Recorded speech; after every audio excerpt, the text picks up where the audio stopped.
Welcome in to a new edition of Oilersnation Everyday. It's a Sherwood Ford Giant game day, but it's not a normal episode because if you're listening to this, you're probably like looking at your phone being like, wait, I downloaded an episode of Canucks Conversation. We're doing a joint crossover episode. Quads, what's up? Not much. I'm excited to do this. I think it's a great idea. It's a great idea. Unfortunately, there's going to be a lot of Canucks fans who are like, oh my gosh, I have to listen to an Oilers guy talk. And there's going to be a lot of Oilers guys saying, oh my gosh, a Canucks reporter talking to me. I don't want to hear about this. But we're going to do our best to make it as unbiased and informational as possible. Yeah, it'll be really good. We got a couple of questions that we ran past each other. We're going to try to preview this as best we can because it's November 8th. And from an Oilers perspective, man, it's like a weirdly big game. They lost to Vegas earlier in the week. Things aren't going well, but they're somehow still 6-7-1 for the Vancouver Canucks on that side of things. Tonight's a chance for the Canucks to win their fourth game in a row. I guess let me just start there. What's been sort of the biggest positive, or what's been fueling this little 3-game heater for the Canucks side? Well, it's certainly been Quinn Hughes. Quinn Hughes has just been phenomenal. He's been great all season long, but especially against the LA Kings, he really took over. Like, that was a game that he really put his stamp on. Not to mention the win over the Ducks, but again, it was the Anaheim Ducks, so it's hard to take a victory lap on that one. They took care of business though, and I think that's the big thing. This is the first time in their 15 years that they've had these 3 California teams that the Canucks have swept the California road trip. So they're riding high right now, and honestly, like, Kevin Lankinen's been a big story for the Canucks all season long. He was instrumental in it, but Tyler, like, you talked about how this is a big game for the Oilers. From the Canucks perspective, this is a big one because they've had their own issues all season long, and the record's fine because they've gotten the goaltending. Like, Kevin Lankinen's been phenomenal. I think he's top 5 in the league in save percentage right now. He's been no joke. He's been a huge revelation for this team. He's the reason they have points and the reason they got points early on in the season. But while that was happening, the Canucks were giving up a ton of chances off the rush, and they were trying to create more rush offense themselves. So that's going to allow your opposition to do the same against you and leave you susceptible to some odd man rushes. But it was really bad against San Jose Sharks. They almost lost that game. I know the scoreboard maybe didn't show that they almost lost that game, but they did almost lose that game. It almost went to overtime. That was a lot closer than I think anybody wanted to see the Canucks go with the San Jose Sharks, and it was after that game. Again, it was the Ducks, so it was hard to read into it too much, but notably, like, they cleaned up the defensive game in front of their goaltender. LA was their first real test. Like, the schedule's been pretty soft for the Canucks so far this year, but LA was like the first real test, and they just defended LA so well. That was the best game I think the Canucks have played all season long. So they're riding high right now, and Quinn Hughes is a big reason why. Man, yeah, 7-2-1 in their last 10, 7-2-3 on the season. The Kevin Lankinen thing is fascinating, and I know we'll talk about injuries. We'll talk about the other offseason ads in a second. But, like, Kevin Lankinen basically picked up off the scrap heap right at the end of free agency. He was looking for a home. Can you imagine where this Canucks team would be, though, if they were like, you know what? Let's cross our fingers with Seelovs and, like, Yuri Patera, and let's see where this goes. Like, it could have gotten ugly. It almost did get ugly, Tyler. Like, we were at training camp, and we were looking at it, and you'll recall, it was Patera and Shelovs to start training camp. And we were like, oh my gosh, I know it's training camp and these drills aren't made for goalies to look good, but there's a lot of pucks beating these guys. Like, there's a lot of pucks that are ending up in the back of the nets here. So it was evident goaltending was not going to be something that the Canucks could joke around with the severity and the just the unknown with Thatcher Demko and his injury. So they needed to go out and get Kevin Lankinen. In the end, Kevin Lankinen needed the Canucks almost as much as they needed him. So it was a good marriage in the end. But it is scary to imagine what the season would look like if they didn't go out and sign Kevin Lankinen. Quinn Hughes, Kevin Lankinen, both great positive surprises on the Canucks side of things. And I was trying to think about what's been the biggest positive surprise from an Oilers perspective here. And honestly, they're 6-7-1, which is miles better than they were last season. November 8th was the anniversary of them sending Jack Campbell to the minors and basically ending his time as an Oiler. They bring up Calvin Pickard. November 9th, the game day today, is the anniversary of their loss to the San Jose Sharks, which ended up ending Jay Woodcroft's time here. I know he got one more game, but there's that image or that video of him and Dave Manson walking off the ice, and they mouth something to each other along the lines of like, this is it. And it's like, yep. And it ended up being it for them. But right now for the Oilers, even though they're not 2-9-1 like they were a year ago today, They're 6-7-1. They're barely below 500. They can be back to 500 with a victory tonight, but like, man, Connor McDavid is under a point per game and he's missed some time. Leon Draisaitl has been great, but he has scored basically all of the offense because Zach Hyman was snake bit. Arvidsson's been relatively snake bit. Ryan Nugent-Hopkins has been playing that well. Evan Bouchard has been struggling to get pucks through. Like Jason Gregor tweeted, he's on pace to set the NHL record for most shot attempts blocked in a season, and it won't even be close. It'll be by like 28 shot attempts. So there's not a lot of good going on in Edmonton. And what's interesting is that, again, you kind of talked that like things could have gotten ugly in Vancouver, and Oilers fans are probably listening to this being like, seriously, the dude who covers a team that's 7-2-3 is saying things could have gotten ugly. But to flip this onto a bit more of a negative path, I suppose, and I'll talk about the Oilers' negative stuff in a second here. What hasn't been working for the Canucks? I mean, you talked about Lankinen. That's obviously a big check, but like this is a team that looked so complete out of the gates last season. What's different?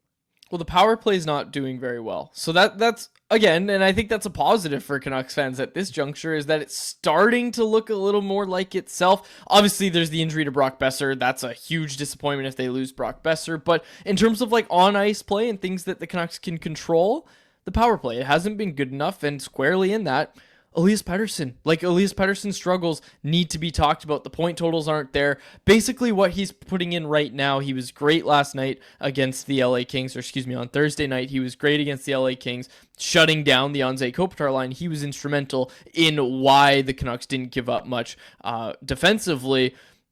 But you're not paying him to keep the other opposition in check. Like, you're paying him to put up points, and he just hasn't done that this year. So, undoubtedly, similar to last year, Elias Pettersson's been the biggest disappointment of the Canucks season early on. I think without a shadow of a doubt. So what's confusing for me from an outsider perspective is, one, how long this dry spell has lasted, but it feels like every time I go load up Daily Faceoff and I look at the line combos for the Canucks, it's like, oh, there's a different third member of that line with Elias Pettersson. I'm looking right now at Natural Stat Trick, and it's like, okay, he's played 62 minutes with Hoglander. He's played 40 minutes with Dabrowski. He's played 25 minutes with Arshdeep Bains, 24 with Pius Suter, 18 with Sprong. Like, you can keep going down through some other guys. Who's the best fit there? And is the blender working? Because Oilers fans hate the blender. I mean, Chris Knobloch has been mixing up his lines like crazy. It drives people nuts because it's the argument of consistency can create chemistry. Do the Canucks need to find a consistent third member? And is there anyone that you think works best on that Pettersson line? Well, so it's Connor Garland is the fit, right? Like, Connor Garland is going to stay on that line. He's been phenomenal for them. He's been the best player on that line. He's been the best player that the Canucks have, not named Quinn Hughes, on basically every night this season. Connor Garland's been phenomenal. If Hughes and Lankinen are 1 and 2 in terms of positive stories, Connor Garland is undoubtedly number 3. So you have that locked down, and you're assuming that when Dakota Joshua comes back, obviously he had the testicle cancer diagnosis and subsequent surgery that he's recovering from. He's coming back this week. I don't know if he'll get in against Edmonton, but he is going to be back in the near future. Do you put him on with that line immediately? Because I think so. You've seen what him and Garland can do together. Maybe with Elias Pettersson as their center, they're able to do even more. So I would assume it's him. The really interesting wrinkle for me, Tyler, is that with Brock Besser going down, it sounds like he has a concussion that he's going to be out for at least a week. Jonathan Lekkerimäki is scoring and he's shooting a ton at the AHL level. I wouldn't be surprised to see him get a look as that third guy on that line. You need him to play top 6 minutes. I don't want to see him bouncing up and down the lineup, kind of like what the Canucks did with Vasily Podkolzin when he was a prospect with them. You want to see Jonathan Lekkerimäki get that opportunity. I think he's going to get called up, and I think he's going to get a shot, not with JT Miller. I think it'll actually be Pius Suter that moves up with JT Miller, and it'll be Jonathan Lekkerimäki that gets the look with Elias Pettersson. So who's the answer? I think long-term it's probably Dakota Joshua, but right now, I think it could be another new name that you haven't even mentioned yet with Lekkerimäki. So, I don't know about right now, but I think in the near future and long term, it's probably Dakota Joshua. For the Oilers, in terms of what's been disappointing, it's weird to say this because, again, it's the Oilers, usually known for that high-powered offense, but there's only one team in the league scoring less than them on a goal per game basis, and it's the Anaheim Ducks. Like, Edmonton's offense is 31st. If you would have told the average Oilers fan back when the season started, hey, the team's going to be 31st in scoring, they probably would have been like, oh boy, we're 2-9-1 again, because there were question marks like there is early in the year about the goaltending. And there was major question marks about the blue line and what was going on the right side there. But when you go look at the numbers, they've actually been preventing chances, shots, Corsi, whatever, however you want to dice up chances. They've been preventing at a better clip than most teams in the league. They're like top 5 in a lot of those metrics. They can't score quads. Like, this Oilers team cannot find the back of the net. Their penalty kill is 32nd. Their power play, I think, is 31st right now as well. So at 5-on-5, they're actually getting like above league average save percentage from both, or from Pickard and Skinner combined. There's been some tough nights, but like, the goaltending looks worse than it is because they're awful on the penalty kill. Calvin Pickard has a 600 save percentage when the Oilers are shorthanded. How do you like? That's if a team had a beer league goalie who was doing that, they would take him out back or into the parking lot and run him over with a car. Like, it's crazy to look at this Oilers team be as inept offensively as they've been. Connor McDavid was hurt, yes, but he only missed 3 games. He's under a point per game. Leon Draisaitl has 9 goals, and Brett Kulak is tied for second on the team in goals with 3. Like, they can't score. It's wild because So you have your pulse on the market. And sorry to interrupt you, but you have your pulse on the market obviously better than I possibly could. Like, what's the vibe then? Because to me, like, you telling me those numbers, we know the Oilers offense isn't going to be as bad as the Anaheim Ducks. Like, Ducks fans are looking at that and saying, oh yeah, that's about right. But we know that's not going to be the case for the Oilers, especially that power play. It was a coin flip power play at times last year, especially in the playoffs as well. Like, is that the vibe in Edmonton right now, that, okay, it's going to turn around? It's almost like people aren't understanding or like can't come to fathom that the offense is as bad, so they're pointing blame everywhere else. Like, I still have people in the chat for the live show being like, they need to go get a top 4 defenseman, and it's like, well, no, hold up. They're actually preventing chances fine. Like, the blue line hasn't really been that big of an issue. When there are mistakes, they're like grade A mistakes that directly result to a goal. The goaltending's been above average at 5-on-5. On the penalty kill, it's bad. It's just with the Oilers of the past, when they were struggling defensively and when they were struggling in the goaltending department, a lot of times their special teams and their offense would just mask it, and it'd be like, oh, they're fine. They're just going to outscore their problems. And right now we're seeing what happens when every part of your game's average, but the offense is below average. So people are frustrated because they're not finishing their chances. I still sit there like, they have the 30th ranked shooting percentage in the league at 5-on-5. It's not like this Oilers team magically forgot how to score.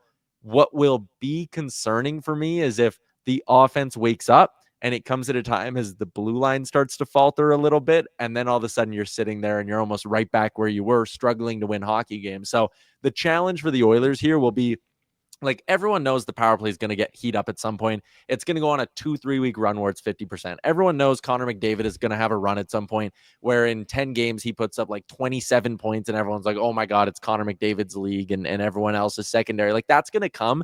But if it comes as everything else kind of falls down a little bit, then the Oilers might be in a little bit of trouble. But also, Stuart Skinner has not been good to start the year, and he was not good the year before to start. And what does he always seem to do in like December, January, February? He turns on the Jets and he plays unbelievable hockey, and then the Oilers win a bunch of games. So, like, I'm not concerned because I look at things like shooting percentage and the fact that they're top 5 in a lot of 5-on-5 stats and their power play is awful. And I'm like, all those things are going to change. But I do think there is like a weird, decent amount of panic in the market right now, which is again, I think it's confusing because I still think this Oilers team is going to be fine. But even I'm starting to hesitate a bit. I'm letting the naysayers get in my head. Okay, you mentioned a top 4 defenseman there. Evan Bouchard, what's going on with him? I saw the highlights. He was responsible for 2 of those goals against Vegas. Puck watching, that seems out of the ordinary for him. Like, explain to me what's going on with Evan Bouchard this year. He had a play in the season opening game where he got kind of his pocket picked at the offensive blue line by Mark Scheifele, and Scheifele had a breakaway, and Bouchard just watched him the whole way. He took like 3 hard strides and was like, I'm good. And it's weird because, listen, he's been knocked in the past for like not being an overly intense defenseman, and he plays such a laid back, like kicking his feet up in the lazy boy style of game that it drives people nuts. But that game against Vegas was really bad. And going back to last year, you always kind of lived with a couple of Bouchard gaffes every now and then because it was like, He's putting up 82 points. He's getting 2 to 4 shots on goal a game. He's scoring a bunch. The power play is great. It's like he provided so much value offensively that even if he was a touch negative on the D side, it's like, look how much you're getting. Well, he's not getting pucks through. He's not putting up the points he did last season. The power play stinks. And he seems to have taken somehow a step back defensively. It's almost like a baseball player, and we're both big baseball guys. You have a great glove first shortstop, and they're struggling at the plate, and all of a sudden the defense starts to suck too, and you're like, whoa, you're bringing the bat with you onto the field. And Bouchard's like the flip side of it a little bit, where it's like, you're supposed to live with the bad defense because you're getting this home run hitter of an offensive player. And now he's striking out every shift, and the defense stinks. And it's like, the fan base is on him, man. Like Darnell Nurse is almost sitting there going, whew, thank God he's making those gaffes because now everyone's not on Darnell Nurse as much because Evan Bouchard's public enemy number one. But even that, it's like, he's a good defenseman. Like that's got to change at some point, you would imagine. But and it's I mean, one of the many things. There were similar struggles last year too, right? Around this time of year. So, okay, we'll see. Yeah. And that's what's interesting too, is like Oilers fans who are hitting the panic button, and it's not all of them. I keep sitting there and kind of being like, I saw tweets the other day after they lost to Vegas being like, this Oilers team is nothing more than mediocre. And it's like, did you not all watch last year where they did this way worse? It was awful, 10 times worse than this, and they turned it around. But again, the last thing you want to do is drop back-to-back divisional games. So let's talk a little bit more about tonight's game. Last time the Canucks were out, you kind of mentioned it, Brock Besser, he's not playing tonight, hey, after taking that hit from Tanner Jeannot? Yeah, sounds like a concussion for Brock Besser. He's going to be out. It was a dirty hit. I'm sure you saw it. There's a suspension for Jeannot, obviously. And look, like it's a play where, you know, sometimes those things happen where you're just trying to follow through, or you're just, you know, it just happens. Like sometimes dirty looking hits happen in hockey, but this was like Jeannot saw that Besser didn't have his head up, and it wasn't even one of those plays where it's like, oh, you got to have your head up. It's like, Besser made a play and was skating through the neutral zone. And actually, he did have his head up. He just wasn't looking like behind him, which is where Jeannot actually came from. So it was one of those silly plays where Jeannot just kind of hung his shoulder a bit and was like, oh, I'm just going to make this look accidentally on purpose. And like, he caught him right on the chin. It wasn't even like he could have blown up Besser. Like, he could have made a huge hit in the neutral zone. Like, he could have gone shoulder to shoulder. He could have gone right through Besser's chest, and he didn't. He chose the chin. Like, he was very aware of what he was doing. It was a cheap shot. It was a dirty play. You don't need to say much more about it than that. But yeah, Besser not going to be in the lineup tonight. And still no Thatcher Demko. That's been one, again, not being in the market on a day-to-day. We aren't hearing about it every day, but it feels like this has lingered for a really long time. What's the latest on Demko? Yeah, so he's practicing now. That's the big step. And now he kind of has that next benchmark of like, they want to see him practice for like a solid 2 weeks, right? So can you do the RVH? I haven't seen it yet. And that's the movement that popped out his knee, right? Like, that's what's given him all this trouble, is a hard RVH into the post. Can he do that? That's still to be seen. Like, he's been practicing with his teammates, but he hasn't been doing that movement. He hasn't been doing his post integrations just yet. So that's the next step for him, and we'll see how the knee holds up. You're wishing the best for Thatcher Demko, obviously, but yeah, it's a slow. It also helps that Kevin Lankin is playing as well as he is, because nobody's rushing him back. The team doesn't want to rush him back. Thatcher Demko doesn't have to rush back, because even though the team wasn't playing well, like, the Canucks haven't found their game yet. LA was probably their first game where, okay, that's what we expect from them in terms of how they played in front of their goaltender. The whole reason they have points to this juncture has been Kevin Lankinen stealing them games. And that's not an exaggeration. Kevin Lankinen has been their best player, aside from Quinn Hughes, because Quinn Hughes has been on another level, but Lankinen's stolen them games. Like, he's been phenomenal. He's the reason they have points. So now that the team's starting to find their game, there's even less of a rush for Demko to come back. So it's a nice luxury that the Canucks have, that they don't need to rush Thatcher Demko back. But that's the update on him, is that he's just going to be a few weeks of practicing. And, you know, again, those big movements. Can he do everything that it takes to play as an NHL goaltender? Speaking of rushing back, it wasn't necessarily the case, but I'm sure there were Canucks fans who, when it was announced McDavid would be out for 2 to 3 weeks, not that you ever cheer an injury, but it's like, ooh, he's missing that game on Saturday night. Nice. And McDavid, to everyone's surprise, was in the lineup on Wednesday. So they set a 2 to 3 week timeline. He was back basically 8 days after sustaining the injury in Columbus. So McDavid's back, but again, he's looked weirdly pedestrian so far this season. While you're talking about key players and Besser and Demko, the only Oilers injury we have to talk about is Matthias Janmark, who is listed as day-to-day. So he might even play. If he doesn't, one thing that works out for the Oilers is the Condors have a back-to-back game this week, or a back-to-back set in Abbotsford this weekend. So Edmonton sent down Noah Philp and Drake Caggiula the other day, and they might need to recall one of them tomorrow ahead of the game. They might even do it on an emergency basis or whatever to keep the cap gymnastics kind of going. But they literally just got to be like, hey, drive over from Abbey. The puck drops at 8 o'clock in Vancouver. So nothing really that crazy from the Oilers' perspective on the injury front. To wrap things up, Quads, the last area I thought we should hit on, because it has been a while since these two teams have gone head-to-head in a meaningful game. But since that playoff series, there's been some roster turnover. I want to talk about the fresh faces on this Canucks team. And very selfishly, can we start with our boy Vinny? Oilers fans still love him, but his Canucks career's not gone off to a good start. No, it was a rocky start, Tyler. It was a rocky start for Vinny Desharnais in Vancouver, but he's improved. He's starting to improve, and that's come by playing with Erik Brannstrom. And this is the thing I was talking with our boy Bag Milk a lot about, is that Desharnais' best minutes came when he was playing with Brett Kulak in Edmonton. I'm a huge Brett Kulak fan. Again, a guy who can move the puck and can be really steady for you on the back end. Skate the puck, pass the puck. That's basically what Erik Brannstrom's proven to be able to do as well in Vancouver. So pairing him with Vinny seemed like a no-brainer.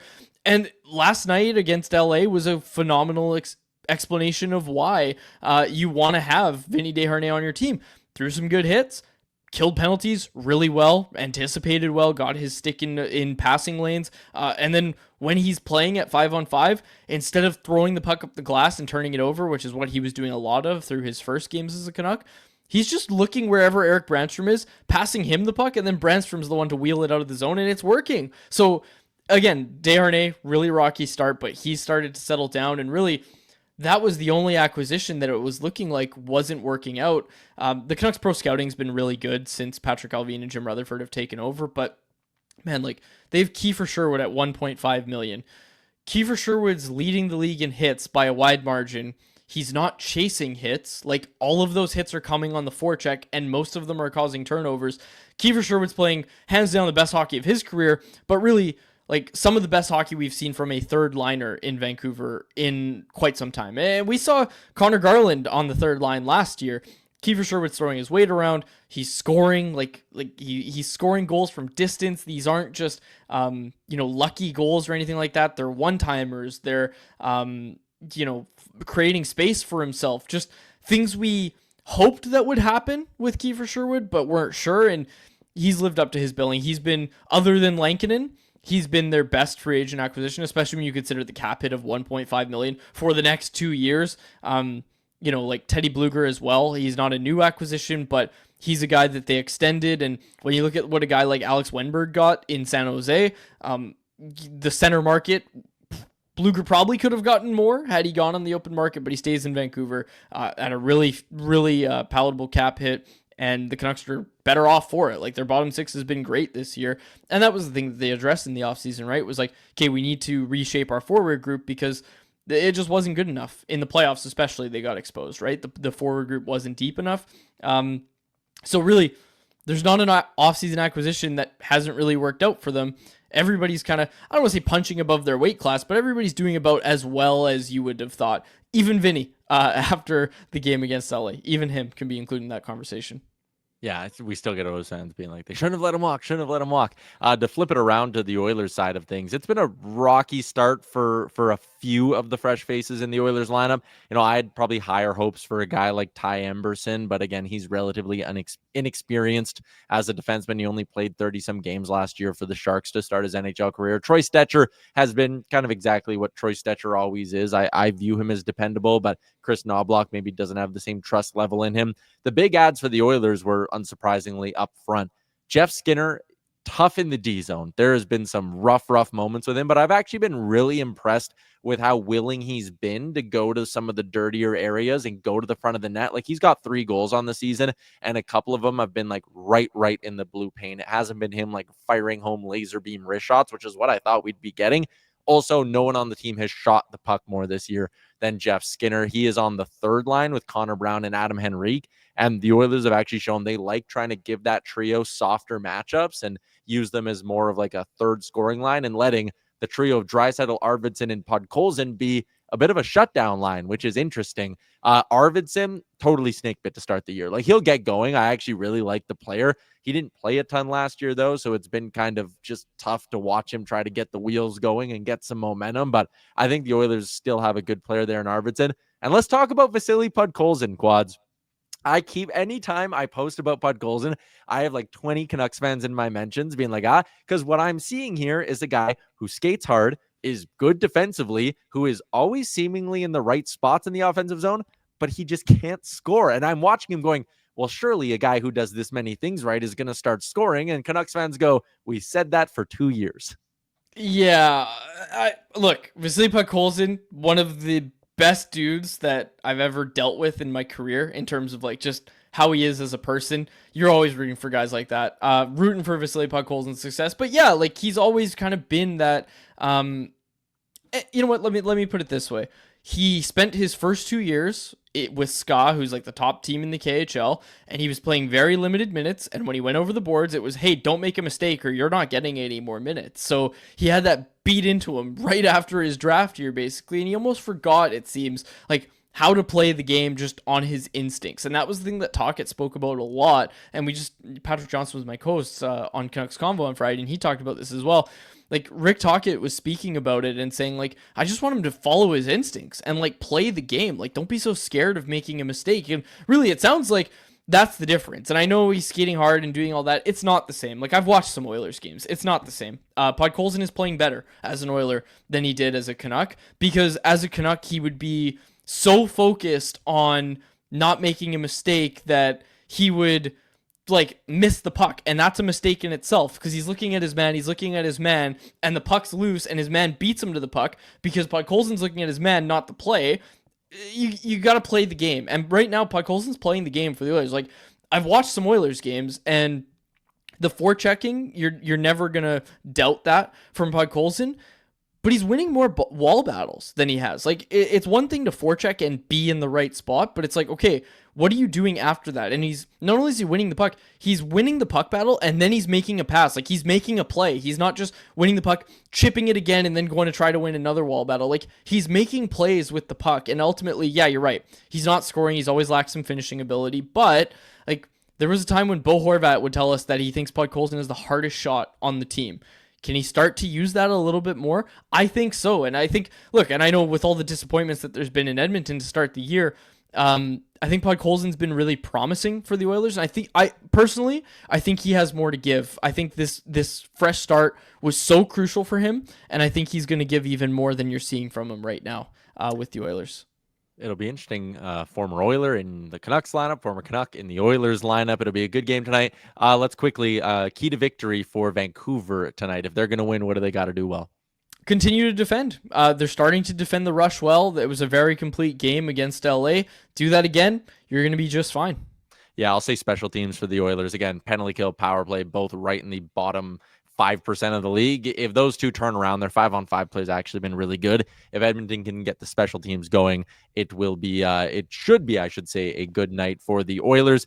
Quads, this was a lot of fun. I really like this. I'm excited now for the next time these two teams meet. Absolutely. We're going to do this every time. Looks fun. It's going to be fun. Do you have socks as part of your backdrop there? Like, those are hockey socks hung up on your wall? What's the deal there? Okay, so my fiance, Victoria, who you know, yep. She got a targeted ad on her Instagram for the Canucks team store sale, and she works downtown, so she passes by the rink, and she was like, oh my gosh, there's socks for $10. I'm going to buy socks. And she didn't really know that these were hockey socks, so she's like, socks, like, she didn't know what she was buying. She was just like, game used socks, that's hilarious. So she bought them. She's like, these will be great for your set. And I was like, okay. So then we got them. And yeah, I was like, they were hockey socks, right? And she's like, no, I didn't. But yes, these are game used hockey socks. They're an XL. They have a shot block on them. I think they're Ian Cole's. I'm not sure, but I think Tyler Myers wears like a triple XL, so I don't think it's him. Same with Zadorov, so I don't think it's his either. My guess is these are Ian Cole socks that you're seeing behind me. I like that you did some investigative journalism into whose socks they could be as well. That's great. All right, this was a lot of fun. Shout out to our girl Kennedy as well, who quickly threw together the backdrop here. We got the ONE CC kind of split look. Shout out to everyone for listening to it as well. It's always fun when these two teams go head to head. Make sure you are subscribed to either YouTube as well. And again, Canucks Conversation Monday through Friday, Oilers Nation Everyday Monday through Friday on the ON YouTube. Enjoy the hockey tonight, everybody, and we'll see you back in your respective shows and YouTubes on Monday.